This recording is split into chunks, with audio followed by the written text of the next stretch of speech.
So guys, olala! For today's video tayo guys, ayan na nga. Disclaimer lang po, ha? Nag-research lang ako sa YouTube, kaya try ko ba na himuon sa akon mga alagang kanding. Ayan guys, so for today's video guys, ayan, nanguha ako. Ini siya guys, from Papa ini siya. Kay damo-damo si Papa dito sa Citizen, oregano plants, di ba? Ayan, nanguha ako dito nung nakakadto ako sa isa nagdigad na mga adlaw. Ayan, mga pang 2 days na ata siguro ini. Kaya ang ako mga tanong dito guys, wala pa nag-action pa lang siya guys, Ayan. So, adi ang akon mga materialis na gagamiton, okay? Igwa akong garapon, ayan. Of course, tadtadan kag kutsilyo, ang akon oregano leaves.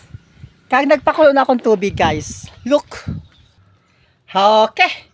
Nagpakulo na akong tubig guys. Kay ang ako nakita sa YouTube na i-chop daw an oregano leaves. Chop kayo siya guys na mag-juice ya na pinong-pino na chop niya tapos ibutang sa garapon. Then pagkulo na ang tubig, bubuhusan na siya. Then ibabad siya mga 1 day or 2 days. Ayan. Kay 24 hours to 48 hours man daw. So 2 days na siya, di ba? Okay, start na ako magtadjad. Ayan, start na tayo, okay? Mas maayo man gayud guys na mag-research ka mo. Kay para damo ka mo maaraman. Diba? Sa kaka-research ko, may mga naaraman ako mga herbal na pwede gamiton sa ubo kag sipon man sa mga alaga natin mga kanding.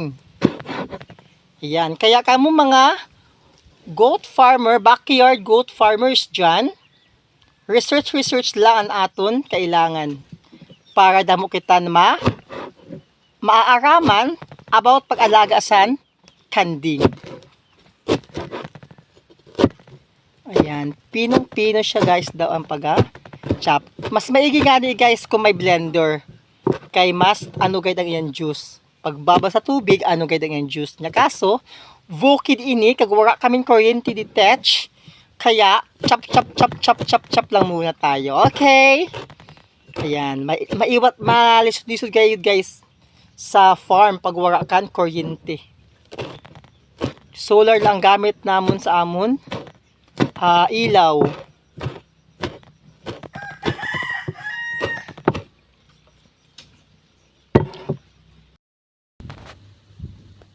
Okay, first set.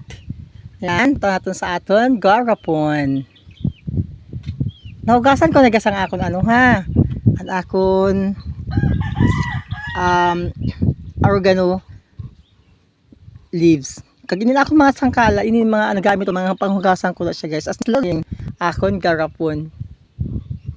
Ayan. Kay every morning daw 10 ml, then pagkahapon naman or gabi 10 ml naman. So bali 20 ml gagamit ko sa isad na kanding sa isad na adlaw. Kaya kailangan damon ko paghahimo guys. Kaya ang kanding na may ubos akon ang senior citizen ko, si Volta, si Ditoy, sila dito nga niya guys, nagkaubo naman, si Tisha. Sila na upat ang kailangan kong bulungon. Ang effect daw sa ni guys, try ko nga ni guys, subaybayan nyo guys sa akong video. Kung true lamang gayud siya na 3 to 5 days.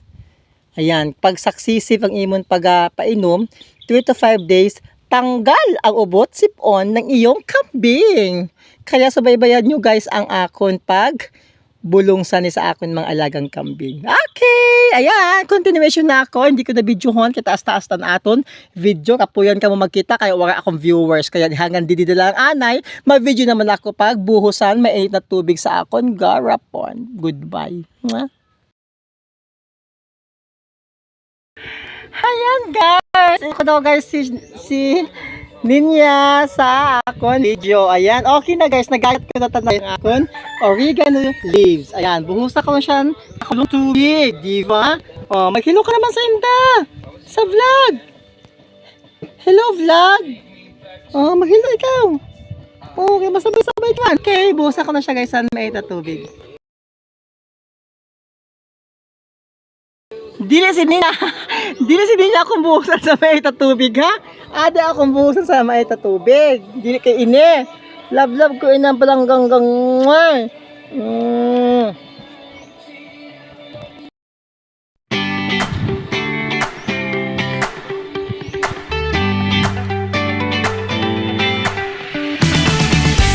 Tamo na ba akong oregano leaves guys? Kaya punuon ko siya. Punuon ko ang garapon.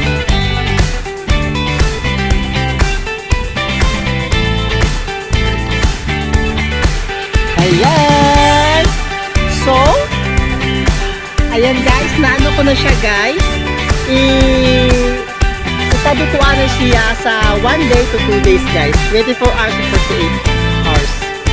Ayan, siya yung 2 days. Kagpunta ikaw ganito na sa akon mga alaga. Yun lang, and thank you for watching. Please always follow and share my all videos.